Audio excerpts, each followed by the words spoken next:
Hello, everyone, and welcome back to another news video here on the TBR Media YouTube channel. We've got a whole host of news to discuss, including things like an Until Dawn video game that is in development right now. We've got some casting news around the SNL 1975 movie. We've got some Mission Impossible news, and then we're going to be kind of looking at where the Oscar race stands as we anticipate the nominations on Tuesday. So, we're going to dive into all of that. And first, let's start with the Until Dawn news.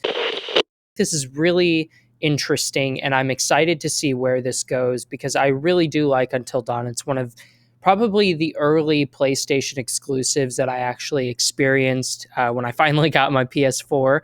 And so I was really looking forward to seeing some type of adaptation, whether it was Until Dawn or whether it was another one of the anthology horror games that we've gotten in the past few years. So the Until Dawn video game is in the works from David F. Sandberg. This is exclusive to The Hollywood Reporter. Filmmaker David F. Sandberg, who has spent the past several years in the land of superheroes, is diving back into his horror roots here. The Shazam Helmer has signed a deal to direct Until Dawn, an adaptation of the PlayStation horror video game made by Screen Gems and PlayStation Productions. All three units fall under the Sony corporate umbrella. Gary Dauberman, the screenwriter behind hit horror franchises It, Annabelle, and The Nun, is doing a pass on the script originally written by Blair Butler, who has previously had writing credits on Sony's vampire thriller The Invitation. Dauberman, who late last year signed a first-look deal with Screen Gems and Sony to deliver horror movies, is producing Until Dawn under his coin-operated banner. Until Dawn came out in 2015, and it was kind of this immersive, interactive horror experience. It had popular actors in the game, including like Hayden Panettiere, for instance. The logline for the feature adaptation is kept deep inside the caves for now, but Screen Gems is describing it as an R-rated love letter to horror genre centering around an ensemble cast. So I think where we're really going to see the excitement bubble for this project is going to be in the casting announcement, because whoever they decide to inevitably go with for casting, they've made it very clear in this article and from the production team that this is going to be an ensemble movie. So undoubtedly, I am excited to see who they end up tapping to play some of these characters and whether or not they're going to keep the same characters from the game or are they going to expand on it. But we'll keep you updated right here. Let me know what you think of that news down in the comments. In other news, Lorne Michaels is set to be played by Fabelman star Gabriel LaBelle in SNL 1975 movie.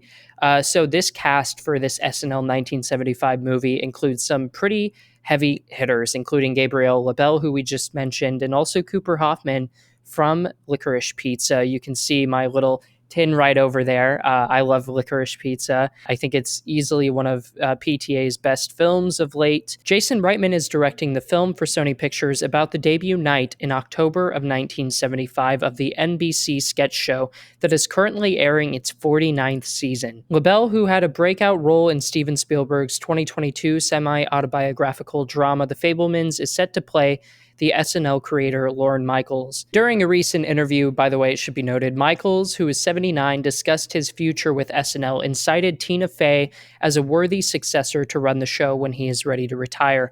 So this biopic seems like it's coming at just the right time where we're on the cusp of some major changes over at SNL and tapping this cast who I think is absolutely going to crush this.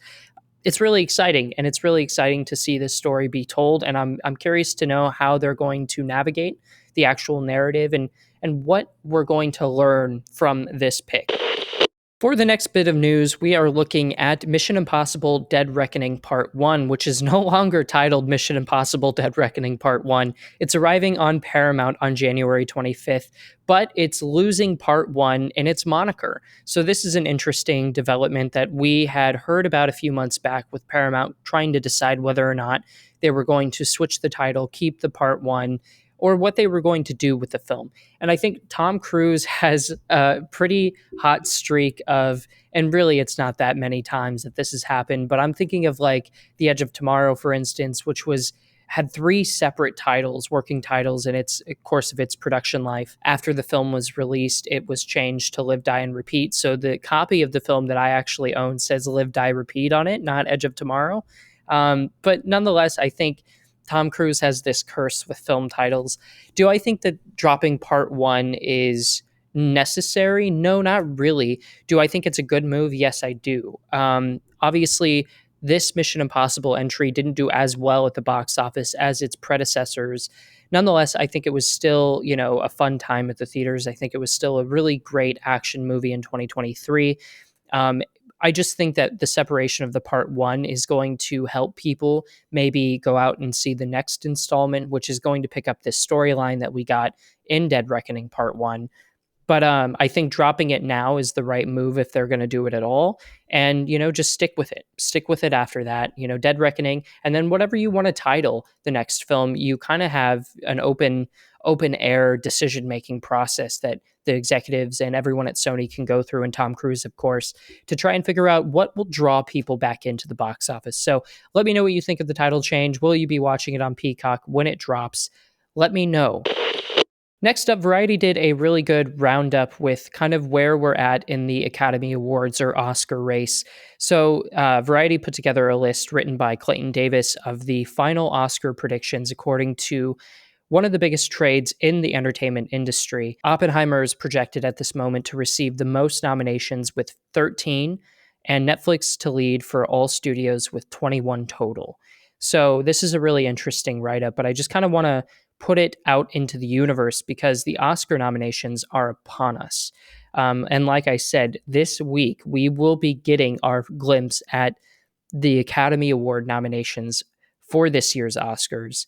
And I'm so excited to see what inevitably happens. There's been some shakeups this Oscar season, but I don't feel like it's been comparative to other past years, specifically the past 2 years. This has been a year where everything's just felt right when it's felt right, and there haven't been too many changes. The BAFTAs also left out Lily Gladstone for Best Lead Actress, which I thought was interesting.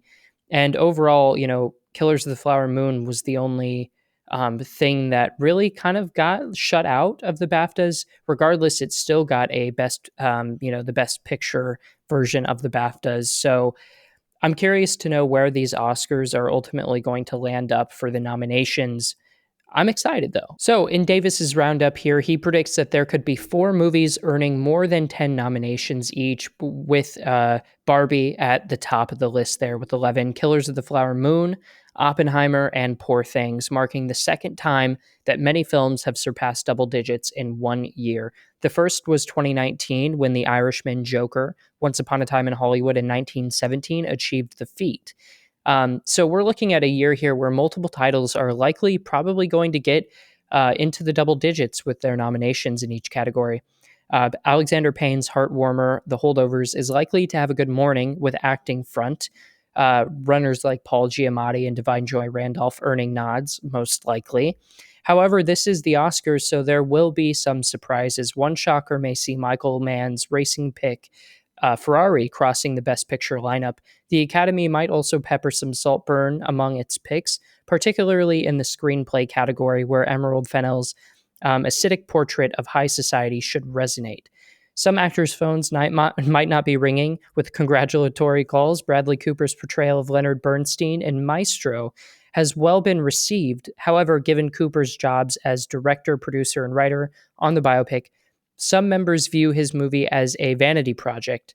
In a stacked lead actor race, he could find himself more vulnerable than people might think. So the total projected tally for each studio has Netflix leading the bunch with 21 nominations, according to this writer, Universal Pictures with 14, Apple Original Films, Searchlight Pictures, and Warner Brothers with 11. So the best picture predictions here for Variety's list include things like American Fiction, Anatomy of a Fall, Barbie, The Holdovers, Killers of the Flower Moon, Maestro, Oppenheimer, Past Lives, Poor Things, and The Zone of Interest. And here's the thing with their list on directors here. Do I think that this could be accurate?